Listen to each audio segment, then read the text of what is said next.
But from your opinion, do you think cybersecurity is hard? I've seen harder things, so I don't think cybersecurity is any way hard. As far as you're able to pay attention to details, it's more of psychology, to be honest. The majority of the time, if you feel like you want to go into cybersecurity, you need to research the industry properly and know what you're actually interested in. You can actually always follow your dream and your passion, but I've always said, don't follow your dreams because there is money there. Yes, there's money to be made, but follow it because it's your passion and mine.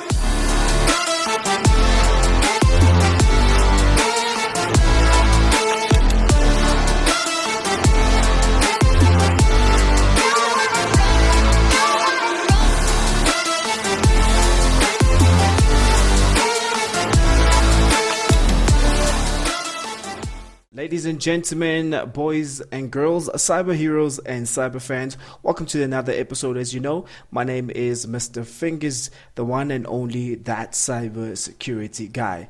And today, I have to say we have a very special guest. He's a skilled cybersecurity analyst who currently is working as an IT patching engineer. In this role, he helps organizations stay safe by keeping the systems updated and also protected from vulnerabilities.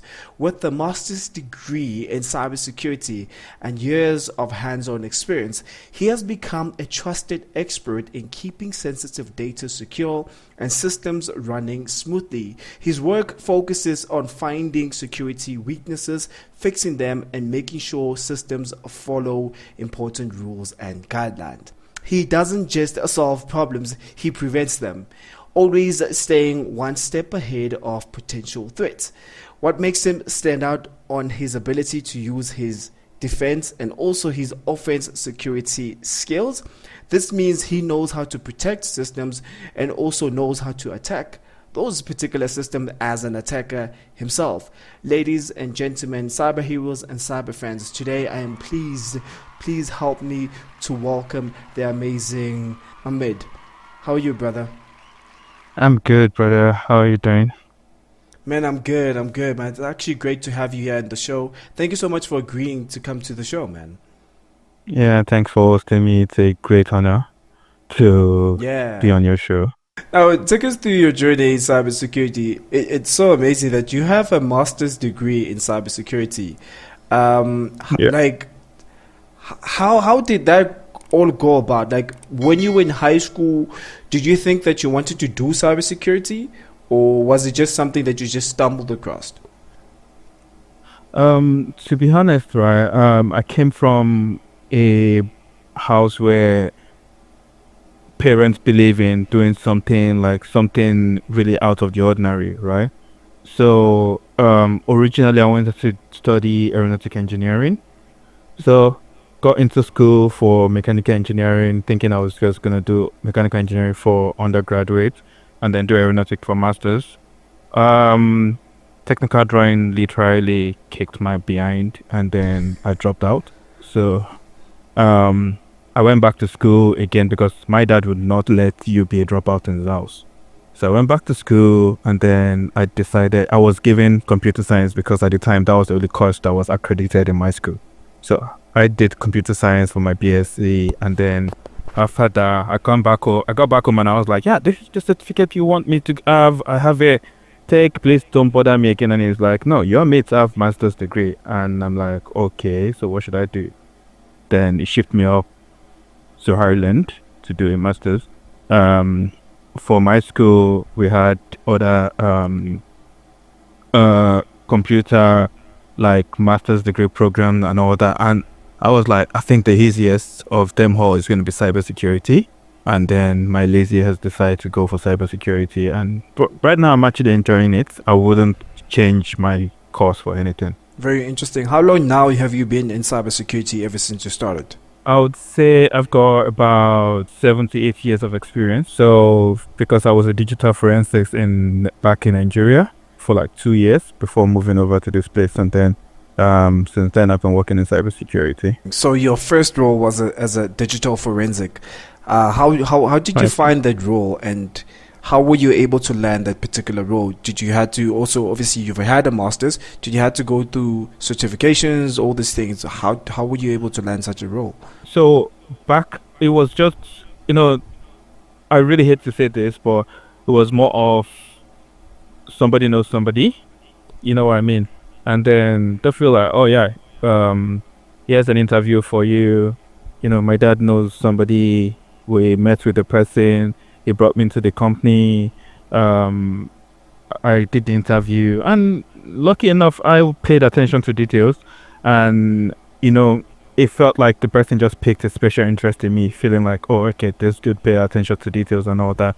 So my company works like a third party support for banks and all that. So that's what happened, and so it was almost like somebody knows somebody, and then it was immediately after doing the 2 years of digital forensics, I shipped off, got interested in cybersecurity, loved it because of subnetting and threat management. Like threat management gave me so much joy, and then I was like, yeah, okay, cool, cybersecurity it is. Don't feel bad about the fact that, you know, your dad had a connection in order to put you in, because I think sometimes we Yeah, undermine such things that in some cases you do need that connection.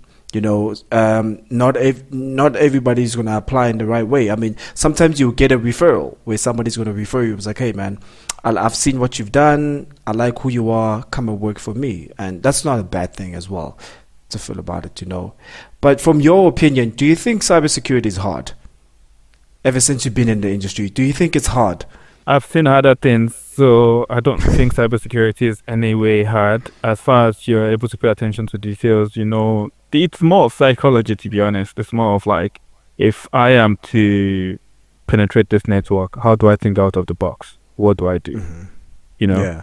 if I'm to be from the attacker side, and it's a lot of white box testing anyway, so it's not really as difficult as being like, there are so many other things that are difficult, like certified ethical hacking, full stack programmer, and all those things. Like those ones are really really difficult. So I think for me, cybersecurity is a bit easier. It's just you need to keep up to date. It's almost like politics. You need to be reading the papers every day. Like for me, I make sure I listen to cybersecurity podcast on my way to work every day. But what advice would you give to somebody who's saying, "Hey man, you know what? I want to get into the industry, but I don't know where to start. I don't have any IT experience, and I hear that cybersecurity, a lot of people get a lot of money."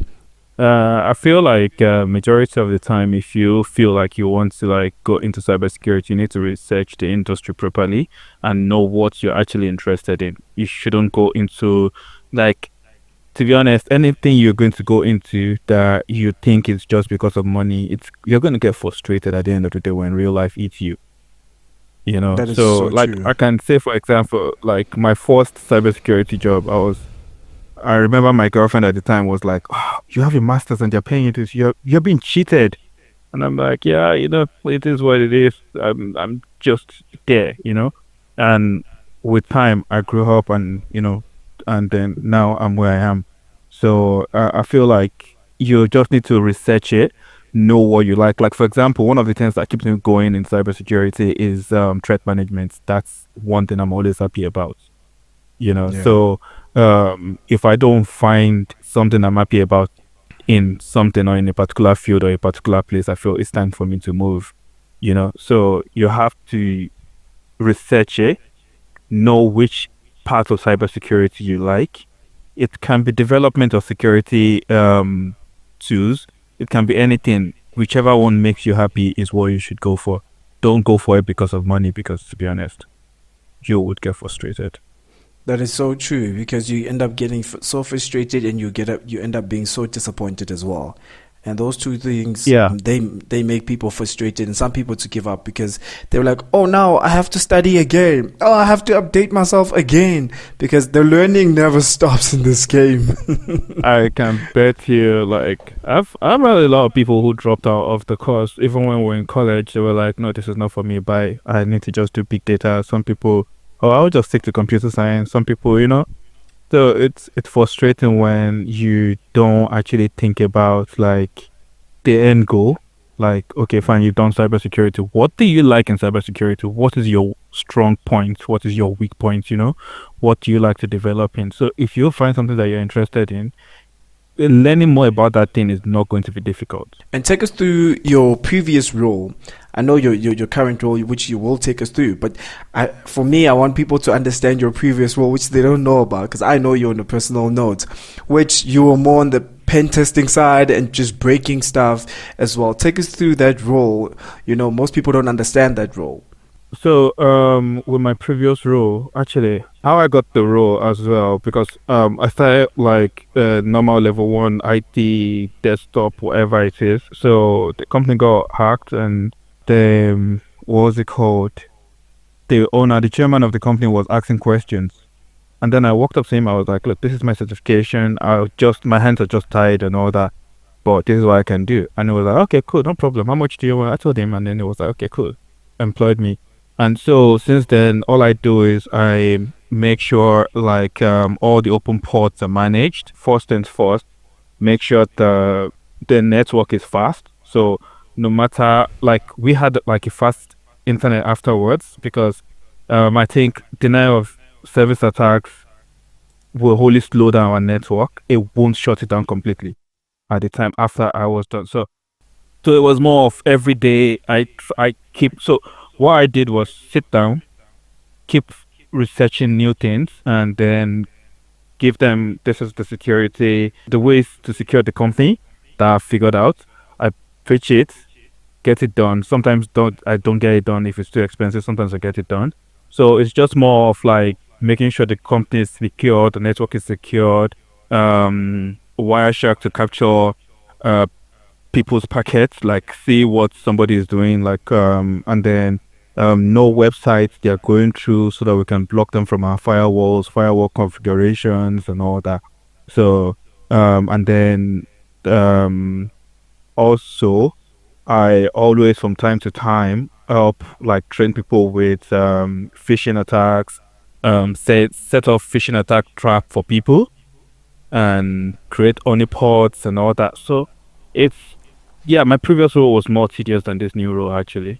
But it sounds like also most people don't know that in your role you're playing so many hats. It seems like you were a cybersecurity architect, you were doing patch management at the same time, you were a security Yeah. engineer, and at the same time Mhm. you were also playing, sys admin at the same time. So you were playing so many hats like different days, So you know. yeah, it just depends on where you're needed, what you're needed for, and what they want you to do, and then what you see. Sometimes you see something and then to give you anxiety straight up, like how did I miss this, or who set up this network, or so many things we just, and then you're just like you just have to sort them out. You have to be able to think on the spot, and sometimes they ask you questions, you have to be able to give answers. You can't just say I don't know every single time. But how do you think the industry has changed from the time that you started to now? How do you think the industry has changed? Because I feel like cybersecurity now is much more hyped up than it was back then. For back then there was like systems are very very easy to like get into. Network penetration was very very easy. Like so the need for cybersecurity was really really high. You know, so it was really really everybody like companies will because of the fact that they don't want to pay 500K, they will prefer to pay you 100K just to prevent them paying 500K. So I think that was why it was really really hyped up. And now though attackers get advanced every day, but still at the same time security protocols get advanced every day. So there is more demand. I mean, there is more supply for cybersecurity personnel than demand for them, because Yeah. now one person, like I said, in my whole job, I was doing everything. Even if I've complained several times, I needed somebody extra, and they never gave it to me. So, yes.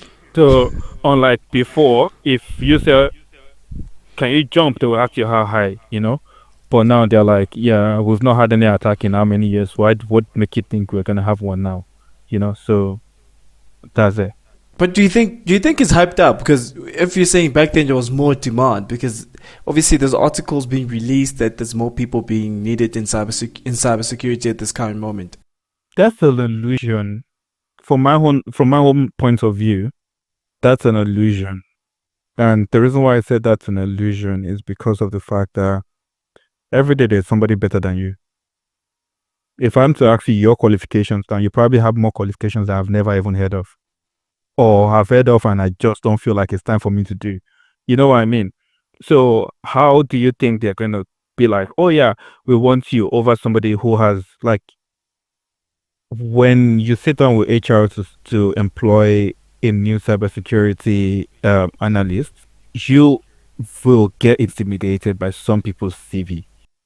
So there's a lot and a lot of people who are coming into the company, who are coming into the industry. Even some people don't have, like I saw somebody recently who had, I think it was some accounting, whatever it is. And all of a sudden they went to India and came back, oh, I'm a cybersecurity analyst. And I'm like, how? Yeah, and he knows what he's saying. You know what I mean? So there's a lot of people in cybersecurity now than it would be back then. Back then, there was more attacks. There was more. Before you know, one company is attacked, one big company is attacked. This one is done. That one is done. There's a lot of people just jumping into cybersecurity because at some point it was the easiest form of IT. But what advice would you give to somebody who's watching right now who's like, hey man, listen, I still want to come into cybersecurity. I want to jump in. What advice would you give to that particular person? Where to start? Because there's a lot of people which I've noticed, hence why I always share about different careers in cybersecurity, because most people want to do one thing, cybersecurity analyst. And I've noticed that not everybody's technical and not everybody can become technical. You can actually always follow your dream and your passion, but I've always said don't follow your dreams because there is money there. Yes, there's money to be made, but follow it because it's your passion. And my advice to them is going to be, please understand what you're looking for. You can study, you can do any course that has a proper certification, get the certification, apply for the job, get the job, try to stay relevant. That's why I said, like, everybody, if you want to go into cybersecurity, you have to have a creative mindset. You have to be able to like stay on top of your game. You have to understand, like, okay, fine. If I was an attacker, who do I think is the weakest link in this company? Where do I think is the weakest link? What is it that we do that it's not done other places? Talk to other people as well. Social security, talk to people, socialize with people in the same field, go for conference and all that, learn more, know the problem they are facing in the company, in the industry and all that, and then bring up something. So it's just more of learning, but majority of the time is psychology and have like a creative mindset. If you have a creative mindset, the sky is the limit in any industry you find yourself. Ah, man, thank you so much. Really appreciate it, man. That's actually some very wise Yeah. words. And what last words would you like to leave people at home with in terms of encouragement or, words from your heart? Because you always speak the truth. That's one thing I appreciate about you. Let me speak the truth, man. You always speak the truth. So every time I ask you, be like, no, I don't like this. I like this. So speak your truth right Okay. now. Okay, my truth is this, right? If you have a dream to do anything in life, pursue it and pursue it with your whole heart. And when you're pursuing it, please and please and please do not pursue it with all of your resources in one place.